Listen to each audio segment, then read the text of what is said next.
जौनपुर। इस समय हम जौनपुर के कबीरुद्दीनपुर में हैं। यहाँ एक साल पहले यानी एकादशी के दिन यानी 2024 को एक घटना हुई और बड़ी बीभत्स घटना। इस घटना ने पूरे देश को झकझोर दिया। ये घटना इसलिए मैं प्रेषित कर रहा हूँ कि इस घटना में एक ऐसा खिलाड़ी, ताइक्वांडो का नेशनल लेवल का खिलाड़ी अनुराग यादव को कुछ लोगों ने जमीन की रंजिश बस तलवार से गला काट कर हत्या कर दी थी। वो दिन कैसा था, क्या हुआ था, किस लिए रंजिश थी, आज उसी गांव के प्रधान से हमारी मुलाकात हो रही है, क्योंकि आपको हम नए सिरे से इस घटना से अवगत कराना चाहते हैं कि क्या मामला था कि एक अच्छा नेशनल लेवल का ताइक्वांडो खिलाड़ी अनुराग यादव को बीभत्स तरीके से, और वो भी अपनी 5 बहनों का इकलौता भाई, एक घर का इकलौता चिराग, यानी 5 बहनों के बाद एक इकलौता चिराग, और उसको भी लोगों ने, अपराधियों ने मार डाला। हालांकि ये इस समय कानूनी मसला है, कानून के पेच में लोग हैं, कुछ लोग जमानत पे हैं और कुछ अभी जेल के अंदर हैं। यहाँ के प्रधान से मैं थोड़ा सा तफसील से आपको अवगत कराना इसलिए चाहूँगा कि अगर पहली बार दर्शक देख रहे होंगे तो इस स्टोरी को कायदे से जान जाएंगे कि आखिर ये मामला क्या था। प्रधान जी नमस्कार। प्रधान जी, चैनल को बहुत बहुत धन्यवाद, और जो हमारे दर्शक लोग हैं उन लोगों को दिल से प्रणाम। प्रधान जी, ये अनुराग यादव नेशनल लेवल के ताइक्वांडो खिलाड़ी थे, और क्या मतलब कैसा अनुराग से लगता था कि अनुराग एक खिलाड़ी है और इस गांव का नाम है, आप खासकर कुतुबुद्दीनपुर का नाम, कबीरुद्दीनपुर का नाम रोशन करेगा। देखिए, आपको बता दें कि वो बहुत, समझ लीजिए कि बहुत होनहार बच्चा था, और कभी किसी से आज तक बहुत से सारे बच्चों को समझ लीजिए कि कभी न कभी कोई अनुवादी कर देते थे, लेकिन कभी उसकी एक शिकायत नहीं आई। वो ऐसा बच्चा सुशील था, होनहार बच्चा था कि हमें तो लग रहा है कि पूरे भारत का नाम रोशन करता वो बच्चा। अच्छा अनुराग जी, क्या मसला था अनुराग यादव के हत्याकांड में? क्या पेच थे कि किस लिए अनुराग यादव की बीभत्स तरीके से कुछ लोगों ने हत्या की? देखिए, 10 दिन पहले, हत्या के 10 दिन पहले हमारे राम जी चाचा कलकत्ता चले गए थे। कलकत्ता चले गए थे तो जो हत्यारा है वो लगभग, हमें लग रहा है कि 7-8 महीना से रिटायर होके आए थे। लालता उनका एक बेटा दरोगा हो गया। अच्छा, क्या ये लोग पड़ोस में लालता और अनुराग यादव एकदम समझ लिए अगल बगल का घर है। लालता के एक लड़का दरोगा हुआ है। उसके बाद एक रमेश है जो हत्या किया है, एक ताइक्वांडो खिलाड़ी का। अब उस समय सुबह की बेला थी, दीपावली के एक दिन पहले, और हमें भी निकलना था। एक मामला था, ग्राम सभा का, हमारे पंचायत थी, तो हम सुबह नहा के, जैसे रोज़ का काम है भैया, मैं आज भी समझ लीजिए 5:30 बजे, 5:45 बजे नहा लेते हैं। तो उस समय नहा के ज्यों अपने रूम में हम पहुँचे, रूम में पहुँचते ही वही अगरबत्ती और माचिस लिए हम, और जो ऐसे धरा के ऐसे अगरबत्ती जला रहे हैं।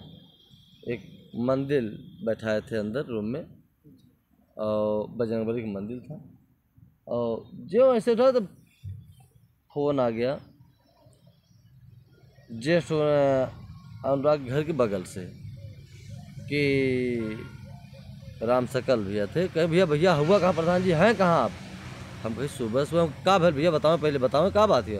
अरे कहाँ कि लालता और रमेश और शशांक, सूरज और लाल मोहन, मार देने वो अनुराग के गला कट के मतलब अलग हो गया। हबड़ा के बोलना, हम कहली कि अलग हो गया, नहीं कहना नहीं अलग हो गया। हम कहली तुरंत अगरबत्ती वहीं पैसे छोड़े, और उस समय जिस स्थिति में थे ऐसे कपड़ा पहनते, लोवर पहनते, ऐसे तुरंत गाड़ी में बैठे, तुरंत उठाए गाड़ी, तुरंत तत्काल हम पहुंच गए। और जब तत्काल पहुंचे वहाँ पे तो देखे मोहल्ले में हमारे इतनी दहशत फैला दिया था कि कोई था नहीं उस समय मोहल्ले में हमारे। उसके बाद धड़ से ब्लेड बह रहा था सड़क पर, इंटरलॉकिंग लगवाए थे, उसी पे ब्लेड बह रहा था। उसके बाद माता जी एकदम बेहोश पड़ी थी, बहनें बेहोश पड़ी थी। तो हम सोचे कि लखने लगे कि गला मुंडी किधर गई।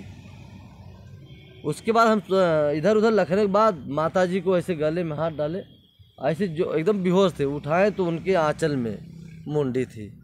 देखने के बाद जैसे पूरा कलेजा जैसे गनगना गया कि ये हो क्या गया हमारे ग्राम सभा में, ये क्या कर दिया वो। उसके बाद तुरंत तत्काल हम देखने के बाद समझ लीजिए कि मोहल्ला मेरा खाली हो गया था। तुरंत तत्काल हम फ़ोन लगाए प्रशासन को। वहाँ पे समझ लीजिए कि 10 मिनट के अंदर में काफ़ी प्रशासन पहुँच गई। थोड़ा देर बीतते बीतते हमारे डीएम साहब, कप्तान साहब पहुँच गए। तो जब ये मामला हुआ कि हमारे ग्राम सभा के लोग उसी समझ लीजिए कि रमेश भाग गए थे, लालमोहन भाग गए थे, शशांक भाग गए थे, सूरज भाग गए थे, लालता वहीं घर में अपने था और महिलाएं थी। समझ लीजिए कि आप काफ़ी प्रशासन वहाँ पहुँच गई। कप्तान साहब पहुँचे, वहाँ दरवाज़ा अंदर से लालता एकदम पूरा लॉक कराया था, पूरा बंद था। कप्तान साहब दरवाज़ा तुरंत तत्काल बुला के खुलवाएं, उसके बाद अंदर हले, तुरंत उसकी गिरफ्तारी कर लिए घर में से। हमारे ग्राम सभा को कोई को पता नहीं था। उसके बाद आप लोग चैनल के माध्यम से काफ़ी वीडियो भी बनी थी। उस समय कप्तान साहब का सब समझ लीजिए कि प्रशासन का सम्मान किए, शायद नहीं तो लालता बच के नहीं जा पाते। और कप्तान साहब के साथ में हम थे, हम तो तुरंत दौड़ के इधर से सबको कहें कि रुक जाइए। जब कप्तान साहब हैं, डीएम साहब हैं, जो निर्णय लेंगे हम लोगों के पक्ष में लेंगे, परेशान होने की ज़रूरत नहीं है। लालता गाड़ी में बैठाए गए, थाने पे गए, महिलाएं थाने पे गईं, लालता के सब भाई जो थे। इतने में रमेश ने गाड़ी पकड़ के लखनऊ आगे निकल गया। जब आगे निकल गया, उसका भाई वहीं ड्यूटी कर रहा था, दरोगा राजेश। तो बताएं आपको कि हम लोगों की यही गुहार था कप्तान साहब से, डीएम साहब से। बाडी सब उठने नहीं दे रहे थे। हमारे ग्राम सभा की महिलाएं कह रही थी कि बस उसका मकान गिरना चाहिए, उन लोगों को इनकाउंटर होना चाहिए। उस समय हम लोगों को आश्वासन मिला, डीएम साहब दिए, कप्तान साहब दिए, हमारे माननीय जगदीश नारायण राय, वर्तमान जफराबाद से विधायक, 3 बार मंत्री। और समझ आपको बताएं हम कि हमारे लोगों की यही सोच थी कि अब अनुराग लौट के आने वाले हैं नहीं, कम से कम मकान गिर जाए, उन लोगों को समझ लीजिए कि इनकाउंटर हो जाए, यही हम लोगों की मांग थी। लेकिन वो सब जेल चले गए। और अनुराग के पिताजी कलकत्ता फ़ोन गया कि आइए, उन्हें बताने वाले बता भी दिए थे, लेकिन कैसे कैसे फ़्लाइट से आए। फिर बनारस से रिसीव किया गया। लास्ट में अनुराग की अंतिम दाह संस्कार हुआ। तो ये हुआ कि डीएम साहब कहें, दूसरे दिन तहसीलदार साहब आए, हमारे पवन सिंह यादव एसडीएम थे, वो भी आए। यहाँ पे काफ़ी दूर तक नाप जोख होने लगा। वहाँ पे हमने विरोध भी किया कि भैया देखिए, आप जितना है आप एक अथवा लेके अस्थाई जहाँ भी हो बिंदु लेके ऐसा आप नाप दीजिए कि ताकि अगर दूर तक आप नापेंगे तो समझ लीजिए कि यहाँ पूरा गांव बौखला जाएगा, तो विवाद और बढ़ने लगेगा। आप वही ज़मीन बिंदु कहीं से भी लगा लीजिए, सड़क पर से, या तो आप अपने नक्शा में देख के बिंदु लगा के वही ज़मीन नाप के आप उसी नंबर का आप जो है उन मकान, अगर ग्राम समाज में उन मकान को गिराया जाए। तो लास्ट में शाम हो गया और आप लोग चैनल के माध्यम से पूरा देश प्रदेश देख भी रहा था। बिंदु लगा, वो मकान ग्राम समाज में आया, उस पर 76,950 रुपये की नोटिस छपकाई गई हमारे मौजूदगी में। हमारे ग्राम सभा के लोग भी थे, लेखपाल कृष्णचंद मौर्य थे और 2 अधिकारी थे, कानिगो साहब थे। तो यहाँ जब चपकाया गया तो हम लोग तो सोच लिए कि अब चपकाया गया है, इनके 76,000 रुपये जुर्माना भी देगा, मकान आराम से गिर जाएगा। तो उस समय हम लोगों को फिर एक दिन बाद हम लोग ने उसी दिन डीएम साहब हम लोग गए थे। तो कहें कि डीएम साहब कहें कि आप प्रधान जी आप लिख के दे दीजिए और जो एसडीएम साहब जा रहे हैं और तहसीलदार साहब जा रहे हैं, आप उसको नपवा के, और आप ही गांव के अध्यक्ष हैं, आप लिख के दीजिए, आप ही के आधार पे वो मामला होगा। हम कहे ठीक भैया। तो उस समय आपको बताएं कि आने से पहले डीएम साहब के यहाँ से यहाँ नाप जोख ज़्यादा होने लगा। पता चला तो हम यहाँ पहुँचे, जितना आवश्यकता था हम कहे वहीं से बिंदु लगाइए, आप नाप लीजिए कहाँ की 932 एयर ज़मीन है। तो नाप जोख हुआ, हर चीज़ होने के बाद समझ लीजिए कि हम लोगों को कचहरी दौड़ते दौड़ते आज 1 साल का दिन बीत गया। और सिर्फ मामला क्या था, लालता की इतना लालची लालता था कि आपको बता दें कि मात्र 15 दिन पहले एक बंसू वहीं बगल में घर है, उनसे विवाद किया था। इस हत्याकांड से पहले 15 से 20 दिन। अच्छा। तो उस समय हमारे खिलाफ भी मुकदमा जाके वो किया था थाने पे। तो हमारे ग्राम सभा के लोग भी जुटे और जुटने के बाद जो है वहाँ बातचीत होने लगी। तो जब पंच बैठता था तो मान जाता था, 1 ही घंटा बाद वो मतलब पूरा मामला डिसमिस कर देता था कि नहीं मानता था, कि मानवा नहीं है। जो ग्राम सभा के माने लोग थे, हम भी थे, जो निर्णय लेंगे तो भैया दोनों पक्ष के बीच में लेंगे ना, तो वही सब लेते थे। लेकिन ये मानने को तैयार नहीं हो रहा था। तो बंसू का यही दीवार जुड़ाने लगी। तो उस समय उसका क्या रवैया थी कि नहीं, यहाँ पे हमें इतना चाहिए उतना चाहिए। हल जा रहा था उनके बंसू चाचा के कच्ची बखरी तक। तो हम सूत लगा के वही खूंटा गड़वा के उसको हम खनवाने लगे।